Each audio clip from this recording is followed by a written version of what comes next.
Hey everybody, it's Mr. Greg from the Kindergarten Smorgasboard, here with another fun submissions for Smorgie. Got my big hair working today, got on some pink.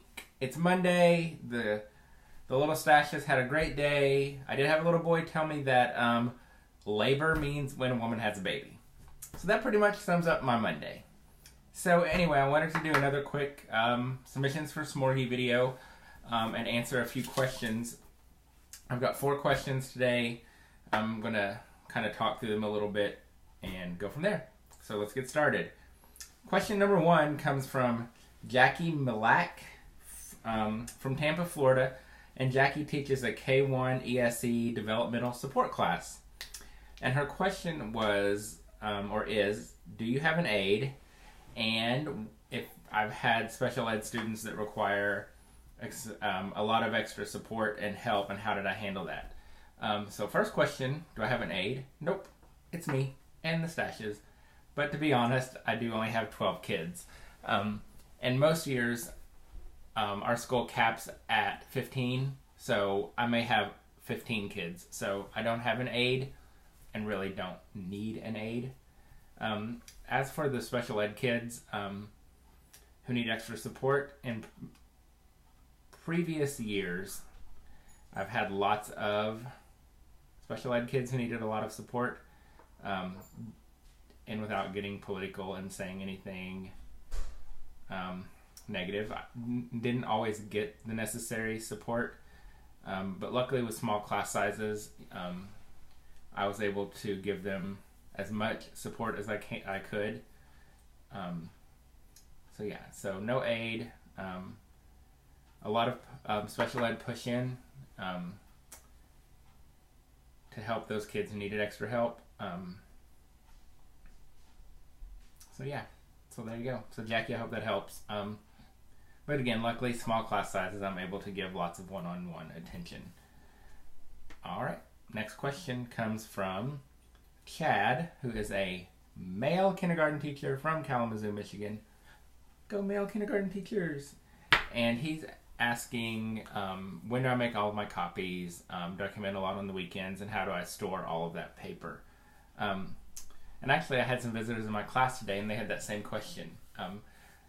One thing I try to do when I prepare new centers, so like at the beginning of November when I started preparing turkeys and Thanksgiving and pilgrims, I try to make a bunch of copies of the recording sheets at the beginning, so they're just an abundant supply of the recording sheets, so I don't have to worry about the center copies. But if they run out, I'll just, I'll make them during my planning or before school or after school. So I really try to do it, for centers, I try to do it up front so that they'll last. For other copies, Friday afternoons, I try to do a lot of prepping for the next week. And then I go in early. I get to school by 6:30 every morning. The kids don't come until 7:45. So I do a lot of my prep work in the morning. And then how do I store them? Storing the centers and the papers for centers, everything is stored in gallon Ziploc bags, the kind that have the red slider on top. So everything is stored in there. So it's easy for the kids to use. It keeps everything together. And when I'm done with it, all the extra copies just stay in the bag. And I have tubs that are Rubbermaid containers that are separated by skills. So like I'll have a tub for subtraction, so all my subtraction centers go in there.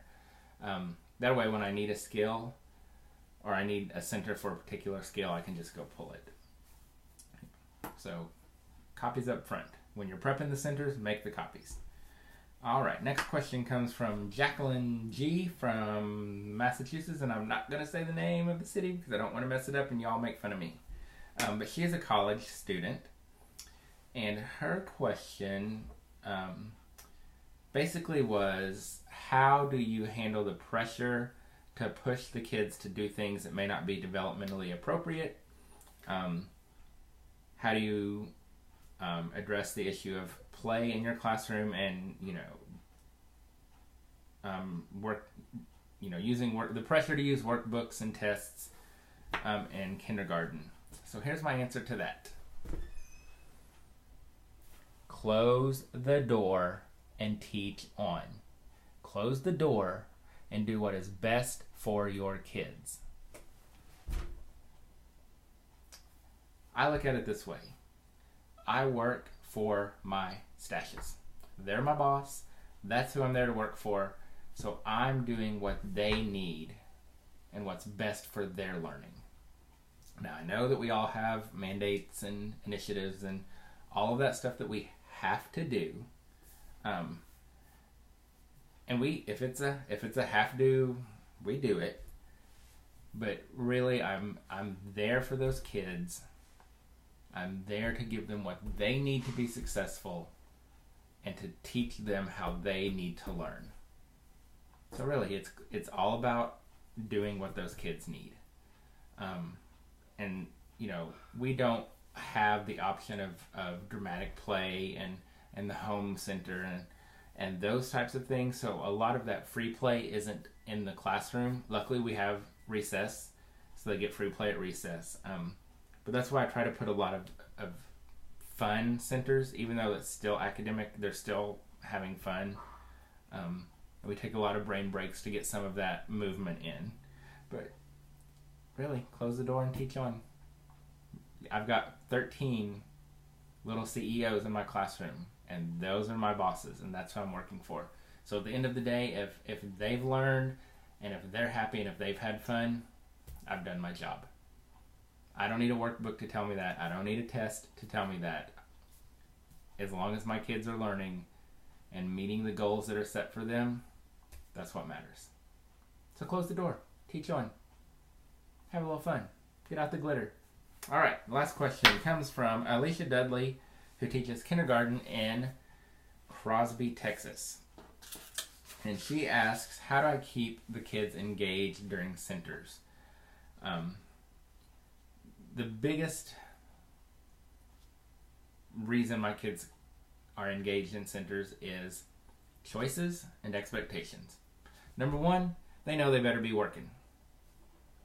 If they're not working, if it's literacy centers, what I will do a lot of times is I'll give them a warning, and if they don't get back on task and if they're not working, they'll have to put up their fun center, and they sit with a piece of paper and a pencil and write sight words off the word wall.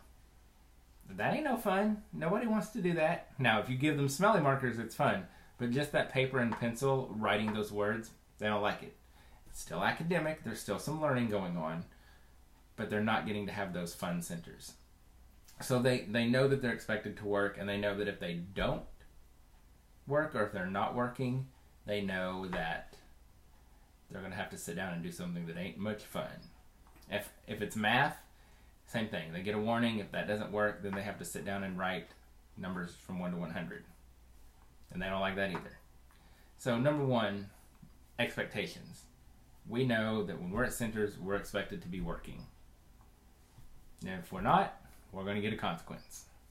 The other thing is a lot of choice.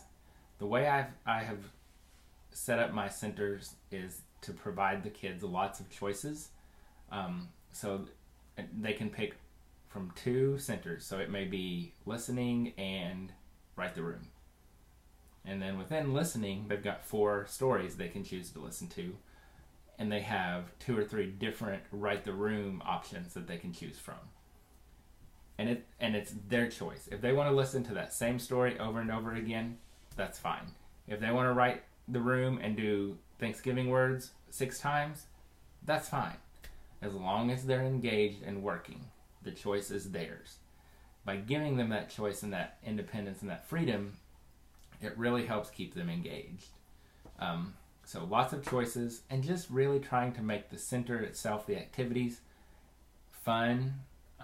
And so, that's why you see me creating all of these centers, because the novel, the newness of the clip art and the pictures really keeps them engaged. The brain responds very well to novelty. So just by changing out a clip art, it's a new center, and so it's more engaging. So lots of choices. Try to keep it fresh. High expectations. I think expectations is key. Expect them to work. When they don't work, let them know that there's a consequence, something that's not as fun. And something else that factors into my the kids being engaged, not just in centers but in general, not having tables and desks. I really think that has made a huge difference in our classroom engagement, because it's fun to lay on the floor. You get to be wherever you want to be, doing your work. You got a clipboard and a rug. Who doesn't love a clipboard and a rug? And who wouldn't like to be able to lay down and do their work? So that has helped a lot with engagement too. So choices, expectations, keep it fresh, and give them that option to sit and work wherever. If they want to stand up, great. If they want to sit, sit. If they want to lay down, great. So lots of choice and freedom to really help them feel like they're owning something. And then once they have that feeling of ownership, they're gonna work harder for you. So there you go. So I hope that those answered some of your questions. Keep the submissions for Smorgie coming. Love all the questions. I'm working through them as fast as I can. So yeah, so if you have a submission for Smorgie, over there on that side of the blog, on the right side, anyway, click on the button, leave a question, and I will make you a super fun video and answer your question. Alright, so there you go. Bye!